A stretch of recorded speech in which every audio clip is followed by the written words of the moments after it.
1 Coríntios, no capítulo 11, e nós vamos meditar na palavra do Senhor. Mantenham as suas Bíblias abertas e procurem as referências que eu estarei passando.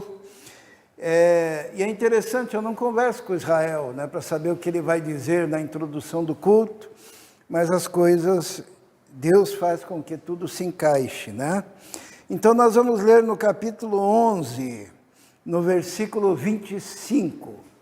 11, 25. Esse texto, ele fala sobre a instituição da ceia do Senhor. Paulo, ele diz assim, olha, eu recebi do Senhor o que também vos entreguei. Então, Paulo recebeu do Senhor, que Senhor? Do Senhor Jesus, Jesus, ele algumas vezes apareceu e conversou e ensinou e instruiu o apóstolo Paulo. E ele disse que recebeu do Senhor. Mas nós vamos ler dessa parte, que é a instituição da ceia do Senhor, o versículo 25, que diz assim: da mesma forma, depois da ceia, ele tomou o cálice e disse: este cálice é a nova aliança no meu sangue. Façam isso sempre que o beberem, em memória de mim. Vou ler novamente. Este cálice é a nova aliança. Vamos orar. Senhor, pedimos agora que o Senhor fale conosco, que o Senhor nos abençoe, que o Teu Espírito Santo esteja agindo, dando, Senhor, a compreensão da Tua palavra, porque sabemos que é um milagre a compreensão da Tua palavra, que dependemos totalmente do Senhor. Pedimos então a Tua bênção, peço a unção do Senhor para transmitir a unção do Senhor sobre o Teu povo, para entender a Tua palavra e para receber a Tua palavra. Em nome de Jesus. Amém. Amém? Este é o cálice da nova aliança. Isto é, se existe uma nova aliança, é porque existe também uma velha aliança. Se a velha aliança tivesse funcionado, não haveria necessidade da nova aliança.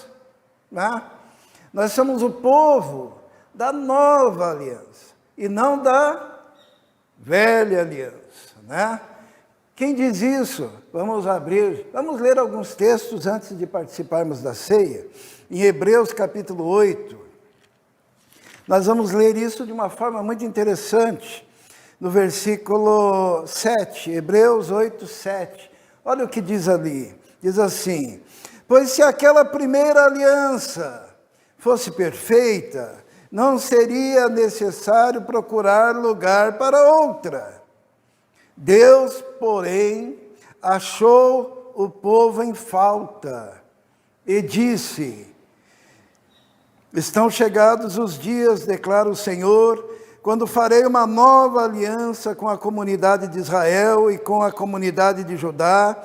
Não será como a aliança que fiz com os seus antepassados, quando os tomei pela mão para tirá-los do Egito, visto que eles não permaneceram fiéis à minha aliança, eu me afastei deles, diz o Senhor. Esta é a aliança que farei com a comunidade de Israel depois daqueles dias, declara o Senhor. Porei minhas leis em sua mente e as escreverei em seu coração. Serei o seu Deus e eles serão o meu povo.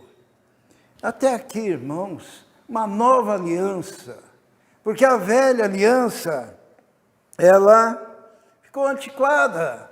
A velha aliança não funcionou, por quê? Por causa da infidelidade, porque o povo se afastou do Senhor, porque eles não permaneceram fiéis, Como que era a velha aliança? Vamos abrir lá em Êxodo. O que diz lá em Êxodo? Quando Deus vai estabelecer a aliança, ele diz assim, ó, Êxodo 5, versículo 1. Êxodo 5, versículo 1, diz assim: depois disso, Moisés e Arão foram falar com o faraó e disseram: assim diz o Senhor, o Deus de Israel, deixe o meu povo ir para celebrar-me uma festa no deserto. A nova aliança, a aliança que Deus estava fazendo com o povo, libertando-os do faraó, libertando-os do Egito, Deus chama de uma festa para ser celebrada onde? No deserto.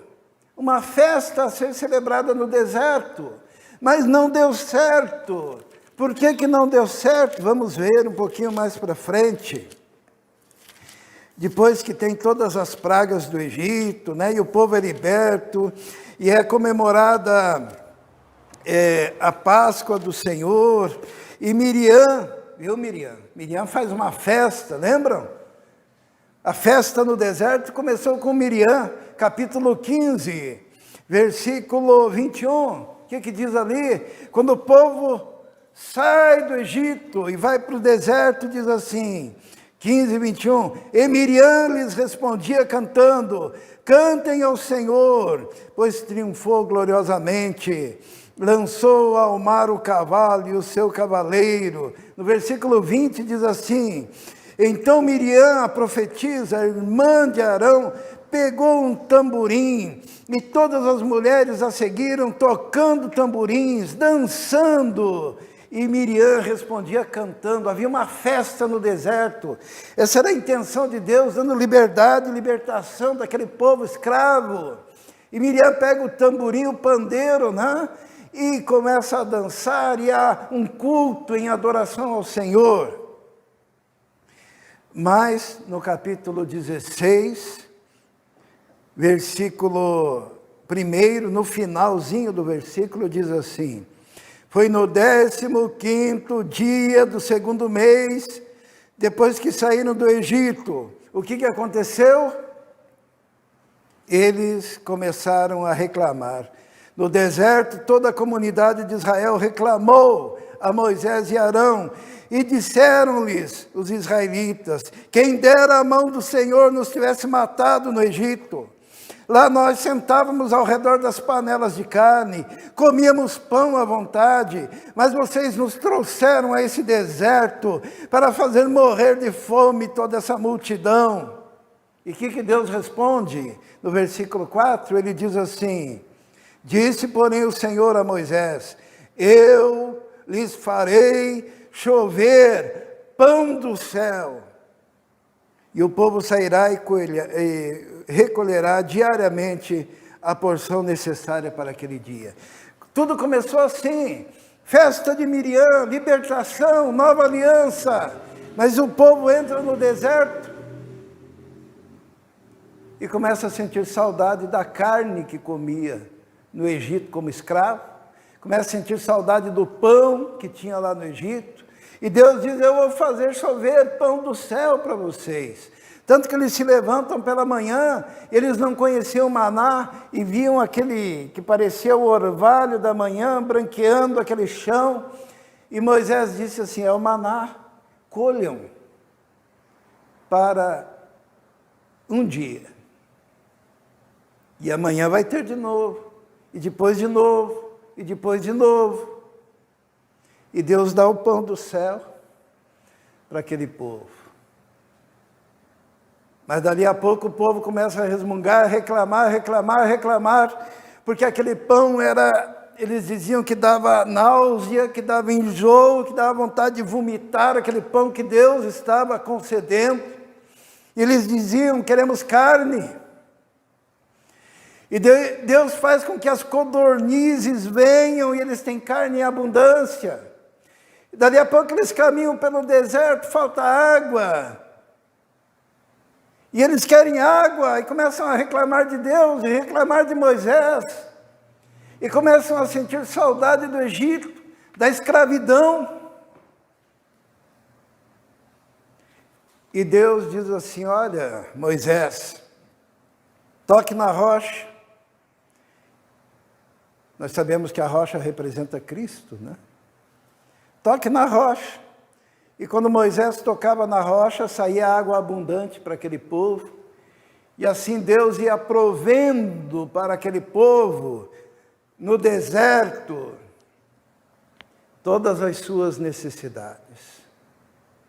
E Deus conduz aquele povo, o povo chega na terra prometida, em quanto tempo?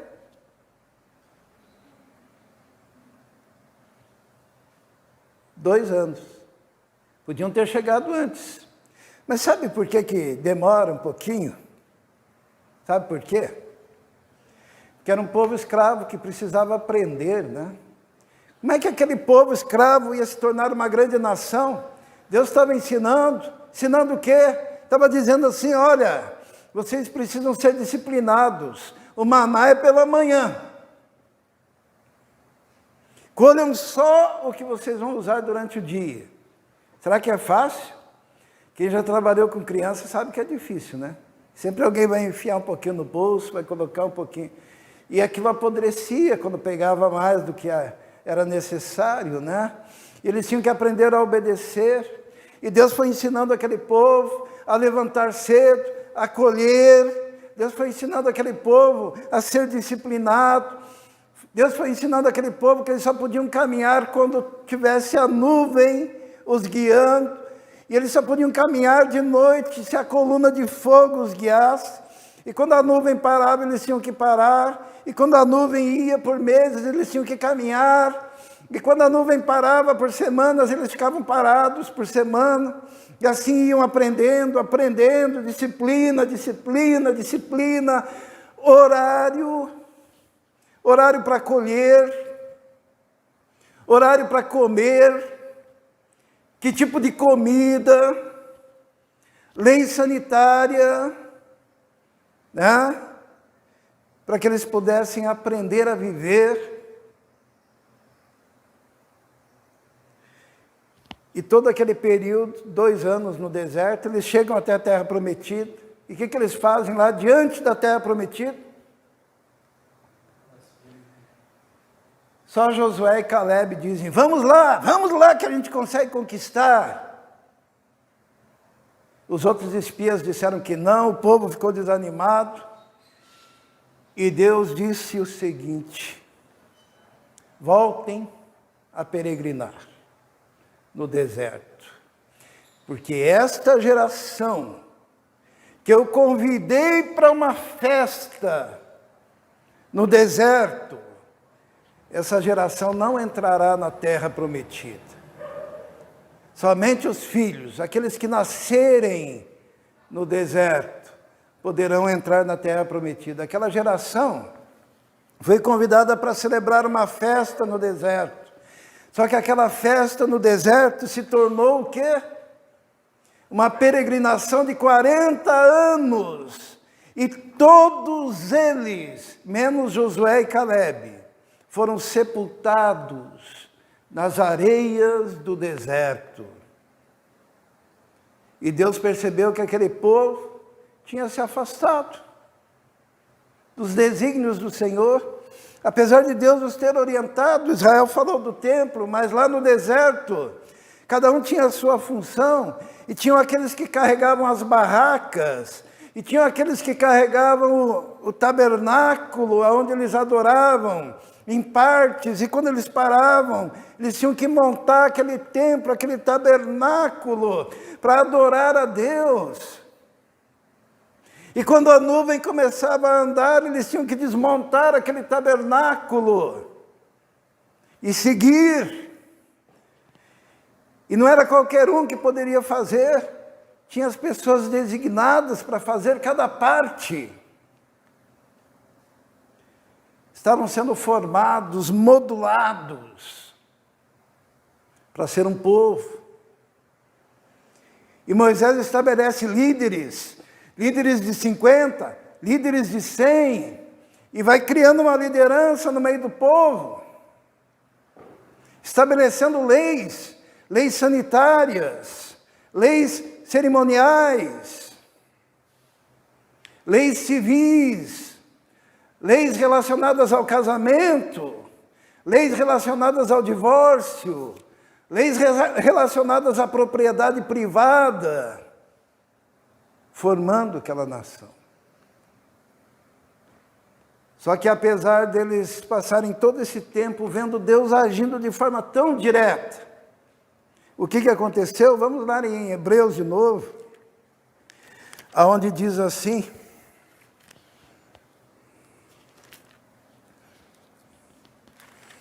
Hebreus, no capítulo 4,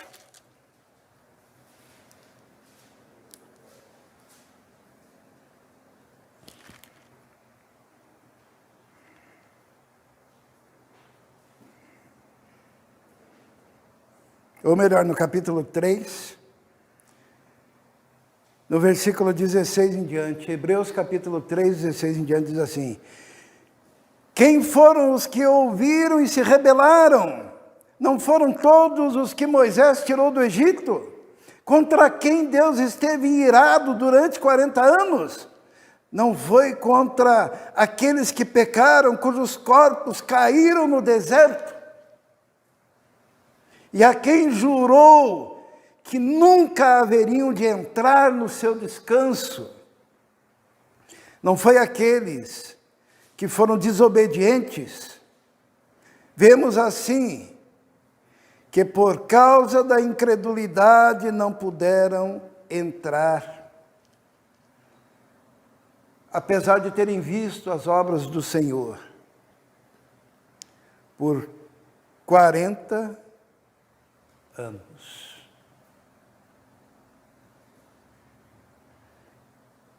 Não deu certo.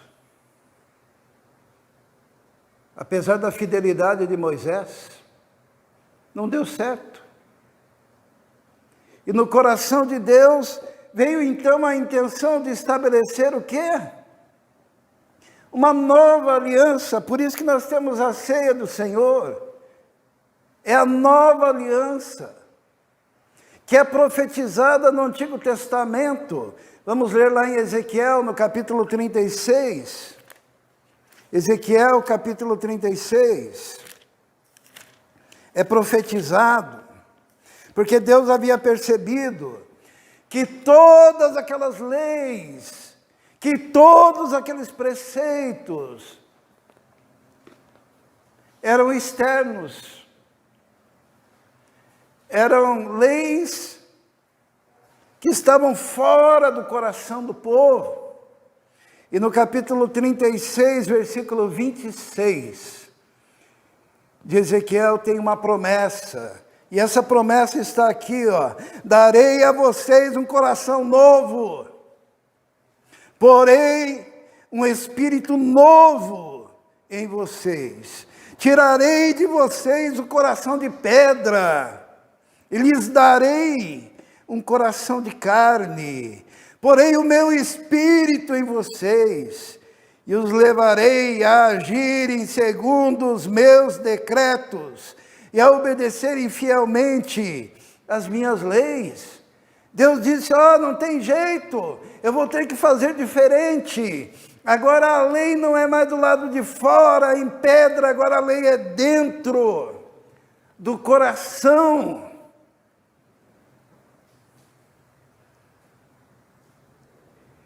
E a promessa de Deus é que Deus levantaria então um novo profeta, semelhante a Moisés, só que muito superior a Moisés. Quem é? Jesus. Quais são as funções de Jesus? Jesus é profeta, sacerdote e rei. Por quê? Os irmãos sabiam que no Antigo Testamento os únicos que eram cheios do Espírito Santo, ungidos com o Espírito Santo, quem eram? Os profetas, os sacerdotes e os reis. Por isso que a Bíblia diz que Jesus tem o Espírito, ele não o tem por medida, ele não o distribui por medida, porque ele é um com o Espírito Santo, como pessoa da Trindade. No Antigo Testamento, o indivíduo queria saber a vontade de Deus, o que ele fazia? Ele buscava um profeta, porque o profeta era cheio do Espírito Santo, e ele consultava o profeta. Ele ia lá para o sacerdote, consultava o sacerdote. O rei era ungido e cheio do Espírito, para poder ser o líder da nação. Mas lá não deu certo, e Deus resolveu fazer o quê? Derramar do seu Espírito sobre toda a carne, sobre toda a igreja. E essa é a nova aliança. A nova aliança não se fundamenta em legalismos. A nova aliança não se fundamenta em rituais. A nova aliança não se fundamenta num tabernáculo construído por mãos humanas. A nova aliança é um milagre que se opera no coração da pessoa e faz dela um templo, um tabernáculo, que pode ser cheio e transbordante do Espírito Santo.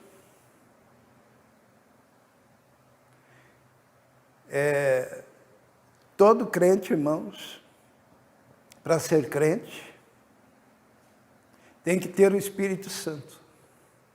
Sem o Espírito Santo, você é só um legalista. Você é um religioso. Você pode ser até uma pessoa boa.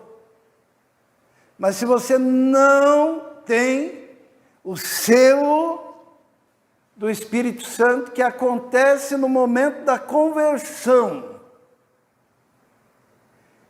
você não é de Deus. Vamos ver isso?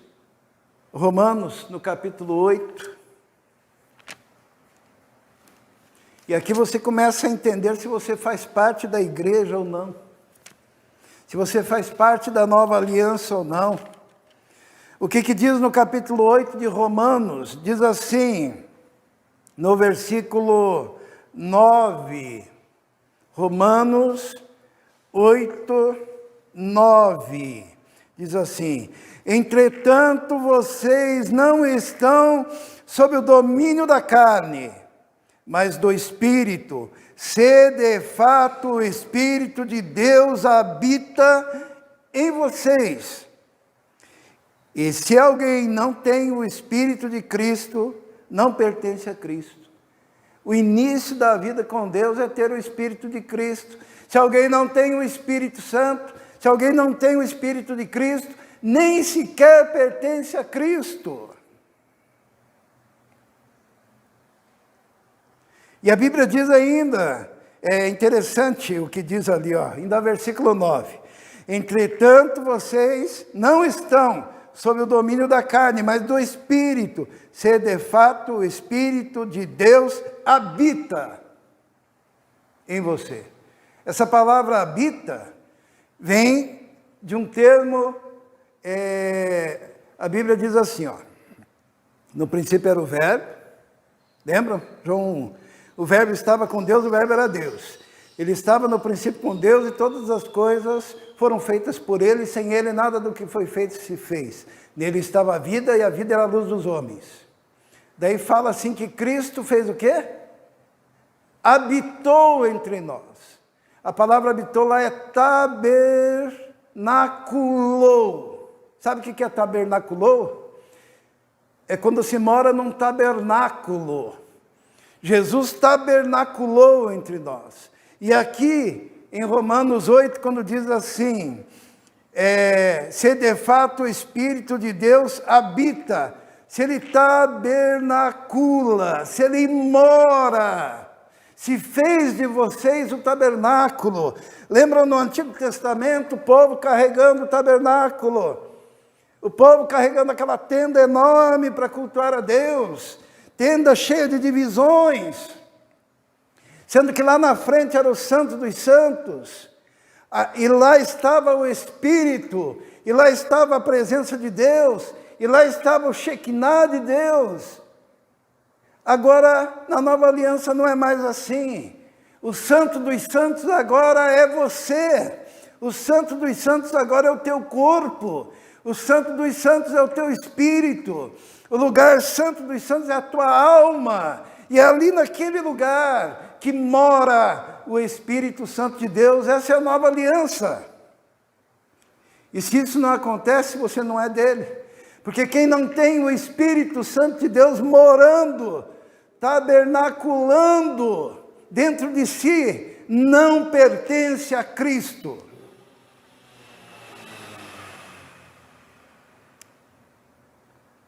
No Antigo Testamento, se você queria uma orientação, você buscava aquele que tinha o Espírito Santo. Quem que era mesmo? Profeta, sacerdote e rei. Por isso que eles iam atrás dos profetas. Saul entrou em parafuso quando Samuel morreu, e ele não podia mais consultar o profeta Samuel. Tanto que ele foi atrás de uma pitonisa. Mas agora, na nova aliança, é diferente. Porque na nova aliança, o Espírito mora em nós, no nosso corpo. Nosso corpo é o templo do Espírito Santo. E daí a orientação, nós não vamos mais atrás de profeta. No Novo Testamento, o profeta não serve para a gente ir atrás dele, para pedir orientação, para pedir direção, para que ele nos guie. Por quê? Porque agora o Espírito Santo já está em cada um dos crentes. E no versículo 14 fala isso. Vamos ler. Diz assim, Romanos 8,14. Porque todos os que são guiados pelo Espírito de Deus são filhos de Deus. Você não é mais guiado. Você não é guiado por pastor. Eu sou pastor, sabia? Mas eu não sou o guia de vocês. Eu posso dar conselhos, tá? Posso dar conselhos. Mas quem guia, quem que é? É o Espírito Santo. Às vezes você está em dúvida de alguma coisa no seu coração, e daí, só que você tem ali dentro do seu coração já um testemunho do Espírito Santo da decisão que você tem que tomar. Daí você vai consultar o pastor. Sabe o que o pastor faz? Ele ora com você, e muitas vezes ele só confirma, com palavras e com as Escrituras, aquilo que já Deus está testemunhando dentro do teu coração. Nós vivemos na nova aliança, irmãos. É a aliança da liberdade. É a aliança em que o Espírito mora em nós. É a aliança em que o Espírito Santo nos guia. E será que é mais fácil ou mais difícil? Tem gente que não gosta. Por quê? Tem gente que tem coração de escravo. Né? Ah, eu quero um profeta que me diga o que eu tenho que fazer. É mais fácil, eu não preciso pensar. Eu quero um profeta que manda em mim e que diga no que eu devo crer com base nas experiências dele, porque daí eu não preciso ter experiência. Eu não preciso dobrar meu joelho. Eu não preciso clamar. Eu não preciso jejuar diante de Deus. Eu não preciso chorar diante do Senhor em oração, dizendo, Senhor, mostra o caminho. Porque daí tem alguém que faz por mim. E eu transfiro a responsabilidade. Mas se você é filho de Deus, se você é um homem de Deus, se você é uma mulher de Deus, o Espírito Santo já mora em você. Ele te guia, Ele te orienta, sempre à luz da palavra aqui. Quem mesmo que inspirou essa palavra? O Espírito Santo. O Espírito que inspirou a palavra é o mesmo que mora dentro daqueles que fazem parte da nova aliança. Como que o Espírito Santo nos guia? Vamos ver? Versículo 16. Como que ele nos guia? Versículo 16. O próprio Espírito testemunha ao nosso espírito que somos filhos de Deus.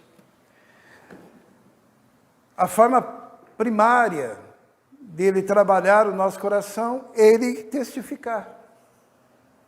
Ele testifica que nós somos filhos de Deus e muitas vezes, ou melhor sempre, quando nós estamos diante de situações, ele testifica no nosso espírito a decisão que temos a tomar. Se é que você faz parte da nova aliança. É assim na nova aliança. Eu queria, ainda antes de participarmos da ceia, que nós fôssemos para João. Eu dou muita risada quando eu leio o livro de João. Não que ele seja engraçado, mas é que Jesus, ele faz as coisas de uma forma e a gente, nós que fazemos parte da nova aliança, a gente começa a perceber isso, daí se torna algo lúdico. O Israel agora há pouco comentou, né, que dos simbolismos, não é isso que você falou? Do Antigo Testamento. Eu quero dizer aos irmãos que Jesus, ele para falar para aquele povo judeu, que a velha aliança tinha envelhecido e caducado, ele falou, vou fazer um resumo, ele falou simplesmente o seguinte: todos os símbolos se cumprem em mim. Quando a gente fica lendo o que Jesus fez, foi interessante. Primeiro, todo aquele período do ministério de Jesus fazendo milagre, né?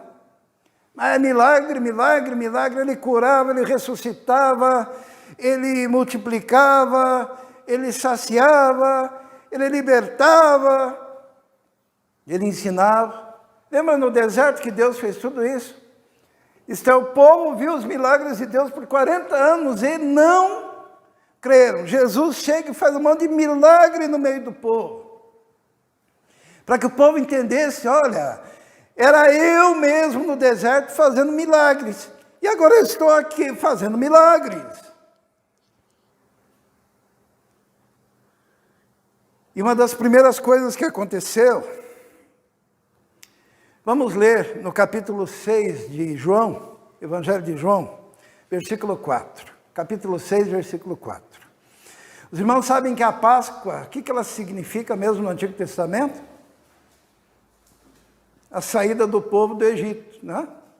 Onde o cordeiro é imolado, daí o povo sai da escravidão.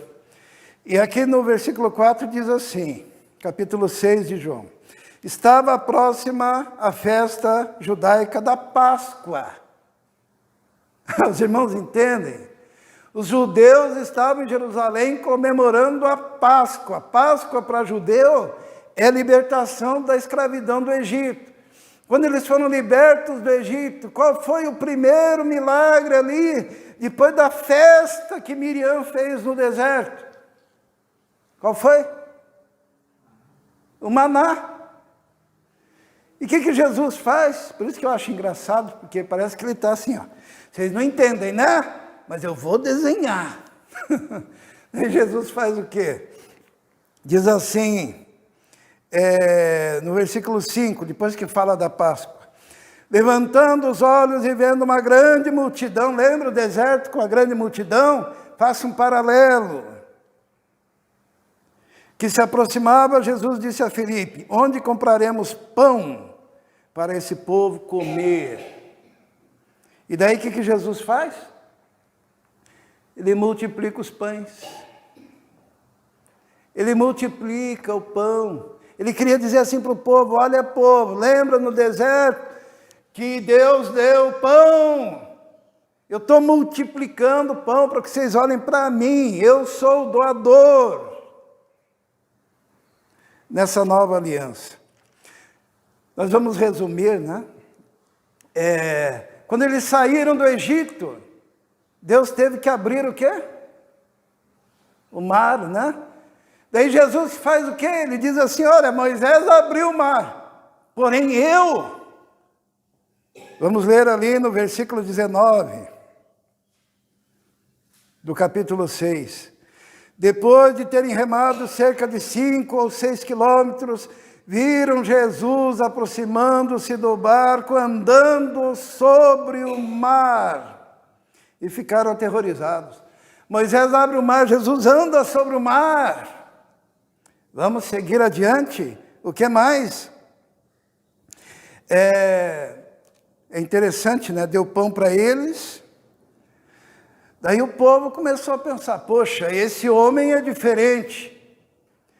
Moisés nos deu lá os mandamentos, né? Para a gente obedecer. O que será que esse homem aí vai dar para a gente?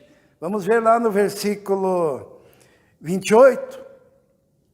Então lhe perguntaram: o que precisamos fazer para realizar as obras que Deus requer?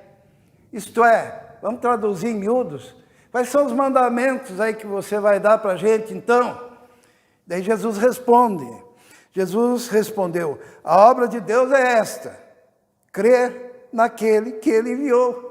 Isto é, Jesus falou: olha, eu não vou dar mandamento para vocês não. Olha aqui, ó, creia naquele que Deus enviou. Quem que era? Jesus. Creiam em mim. Toda obra de Deus é fazer o quê? É crer em Jesus. Porque não adianta você fazer tudo e não crer em Jesus como único, todo suficiente Salvador. Daí eles começaram a dizer lá no versículo 31, vamos ler o 31, os nossos antepassados comeram o maná no deserto, como está escrito, ele lhes deu a comer pão do céu. Falaram para Jesus isso. E Jesus, no versículo 32, ele diz: declarou-lhes Jesus: digo-lhes a verdade, não foi Moisés quem lhes deu o pão do céu, mas é meu Pai quem lhes dá o verdadeiro pão do céu.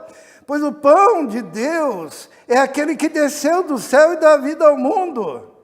Disseram-lhe eles: dá-nos sempre desse pão. Então Jesus declarou: eu sou o pão da vida.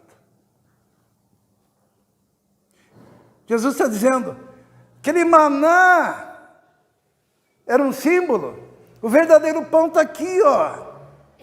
A lei está aqui, é crer em mim. Para fazer as obras de Deus é crer em mim. E Jesus diz assim, e não foi Moisés que deu pão para vocês no deserto, mas o meu Pai agora está dando o verdadeiro pão. E daí ele se declara: eu sou o pão.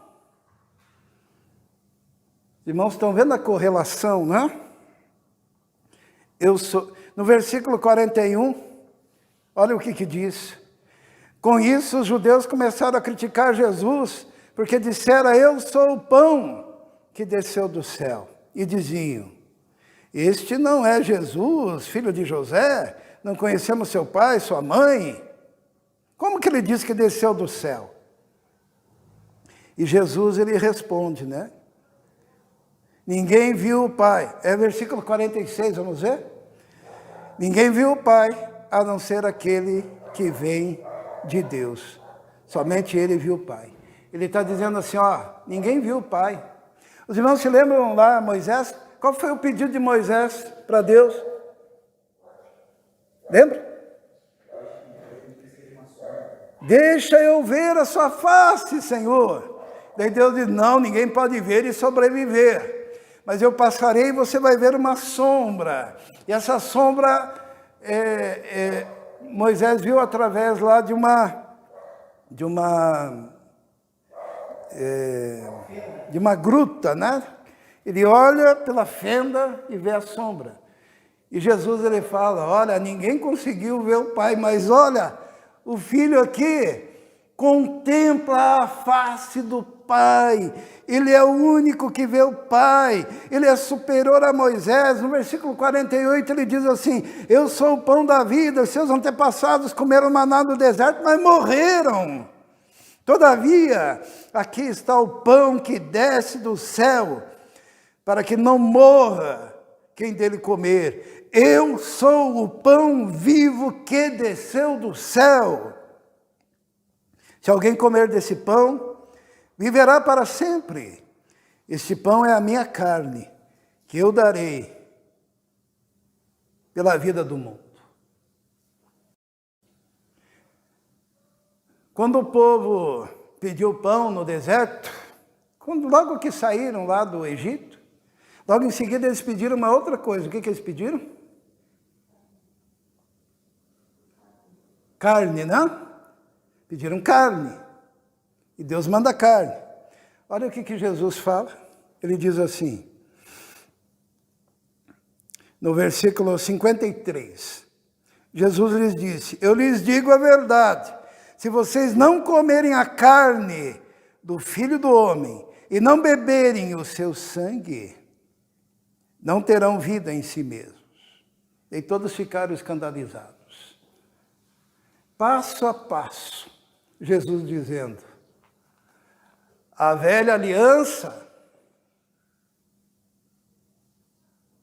caducou. Eu sou a nova aliança. Depois, nós vamos pular para o capítulo 7, para nós encerrarmos. Porque Jesus, ele vai numa segunda festa, tá? Em qual festa que ele estava mesmo? Páscoa, né? Então vamos ver, ele vai para uma segunda festa agora, 7, versículo 2. O que diz ali? Mas ao se aproximar a festa judaica das cabanas. Jesus vai para essa festa das cabanas. Os irmãos disseram, vai. Jesus disse, eu vou depois e tal, aquele negócio. E ele vai para a festa. Sabe o que era a festa das cabanas? Era a festa dos tabernáculos, né? Então, era uma festa assim, onde todo o povo, lá em Jerusalém, levavam cabanas para lembrar do tempo que eles moravam em cabanas, no deserto, né? E Jesus vai naquela festa. E ali eles faziam todo o simbolismo, Israel falou sobre o simbolismo, né? Da festa das cabanas. E daí, num dado momento, no dia mais importante da festa, eles iam para a porta do templo de Jerusalém e muitos obreiros pegavam aqueles potes enormes de água e jogavam para tudo quanto é lado ali nas escadarias do templo para lembrar que Moisés, durante aquele período dos tabernáculos no deserto, ele havia batido na rocha e a água abundante jorrou para sustentar o povo. E é naquele momento que Jesus se utiliza desse discurso que está no versículo 37 do capítulo 7. Olha o que diz e olha que coisa linda. No último e mais importante dia da festa, era aquele dia onde a água seria jogada. Jesus levantou-se e disse em alta voz. Os irmãos conseguem visualizar isso? A água sendo jogada, Jesus atravessa no meio da multidão, sobe naquele lugar onde todos podem vê-lo e diz, se alguém tem sede, venha a mim e beba. Quem crer em mim, como diz a Escritura, do seu interior fluirão rios de água viva. Ele estava se referindo ao Espírito, que mais tarde receberiam os que nele crescem. Até então o Espírito ainda não tinha sido dado, pois Jesus ainda não fora glorificado. Jesus diz, sabe aquela água? Eu sou a água viva.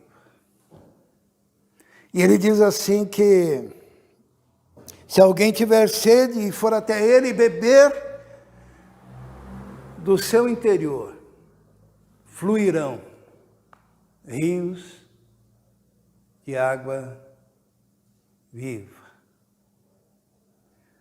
Existem dois aspectos aqui. Quando você crê em Jesus, o Espírito Santo vem morar em você. E quando você bebe da palavra de Deus, da oração, da comunhão, da santificação, Deus, Jesus, que não dá o Espírito por medida, Ele te enche de forma ao seu interior transbordar com o Espírito Santo e abençoar. O rio que se faz para a salvação, que ele fala para a mulher samaritana, ele diz assim, olha, se você beber da água que eu te dou, se fará uma fonte, que jorra para a vida eterna. Salvação. Mas se você se permitir transbordar e se encher do Espírito, rios de água viva sairão de você para abençoar. A sua vida será diferente. Por isso que vem a tristeza muito grande no meu coração quando eu vejo pessoas que não vêm comer, não vêm beber do Senhor na casa de Deus. Quando Jesus fala isso, ele está se referindo, sabe ao quê? A nova aliança. Ou você faz parte da nova aliança, ou você é um escravo da velha aliança. E aqueles da velha aliança foram sepultados no deserto. E os que sobreviveram passaram todo o Antigo Testamento aguardando. O que eles aguardavam? Aquele Cordeiro da nova aliança. Um dia João Batista olhou para Jesus. João Batista tinha bastante discípulos e apontou, eis o Cordeiro de Deus, que tira o pecado do mundo. E ali era o início da nova aliança. Só existe dois caminhos, irmãos. Ou você faz parte da nova, ou você é o cadáver da velha.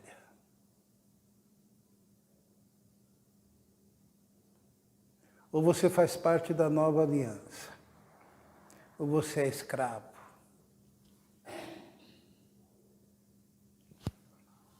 O povo queria tanto que Jesus trouxesse uma nova lei, que Jesus resolveu que lhes daria. Eles eram tão fissurados, né, nisso,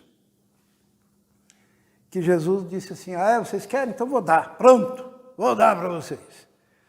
Daí no capítulo 13, no versículo 34, ele faz isso. Ele diz assim, um novo mandamento lhes dou. Amem-se uns aos outros, como eu os amei. Vocês devem amar-se uns aos outros. Sabe por quê? Quem ama, cumpre a lei.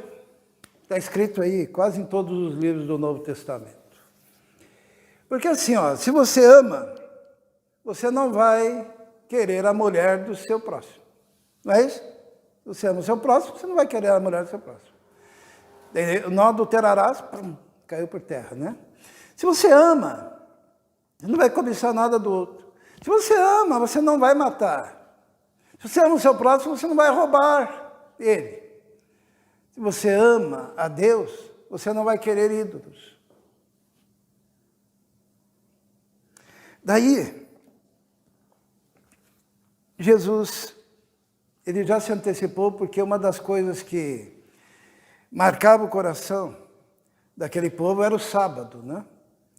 E sabe o que Jesus fez? Ele escolheu no ministério dele, praticamente só trabalhar no sábado. Ele curava no sábado, libertava no sábado, expulsava o demônio no sábado. Ele dizia, vamos lá colher os discípulos, né? Rabiscos, né? Espigas, no sábado. Tudo ele fazia. Por quê? Para já deixar claro, olha, eu sou muito maior do que o sábado. E quando questionaram Jesus a respeito disso, vamos voltar lá no capítulo 7. Jesus é irônico, né? Porque ele diz lá no 7,19, ele diz assim, 7,19, Moisés não lhes deu a lei, no entanto, nenhum de vocês lhe obedece. Por que vocês procuram matar-me? Eles disseram, você está endemoniado. Daí Jesus usa um exemplo sarcástico. Ele diz assim, a partir do versículo 22. Vocês, para obedecer à lei, vocês têm que circuncidar o menino. Qual dia da semana? E qual período? Lembra? No 8º dia. Vocês têm que circuncidar no 8º dia. E quando o 8º dia do nascimento do bebê, masculino evidente, é no sábado, vocês descumprem o sábado para obedecer à lei. Os irmãos estão entendendo? Jesus sempre foi muito irônico com isso.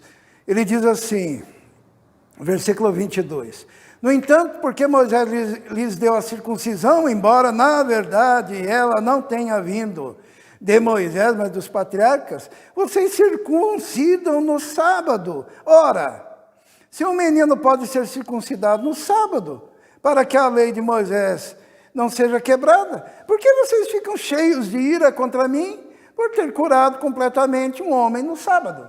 Ele diz assim, para obedecer à lei, vocês descumprem a lei. E não foi a primeira vez que Jesus usou esse argumento, né? Uma vez os discípulos chegaram para ele também, o questionando, e Jesus falou, mas vocês desobedecem à lei para cumprir a lei. Porque a lei diz que se vocês tiverem uma oferta dedicada ao Senhor, vocês não precisam honrar o Pai de vocês com essa oferta. Então vocês honram a Deus com a oferta, desonrando a Deus, porque estão desonrando os seus pais. E vocês pegam e dizem que a oferta é corbã. E agora? Os irmãos estão entendendo? Sabe por quê? Porque na nova aliança, a lei é o Espírito Santo morando dentro de cada um de nós e nos instigando ao principal, que é o amor. Lembram do fruto do Espírito? Qual que é o primeiro?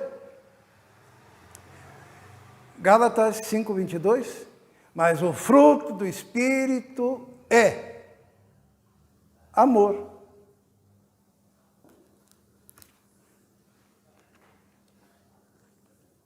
Será que eu estou enganado?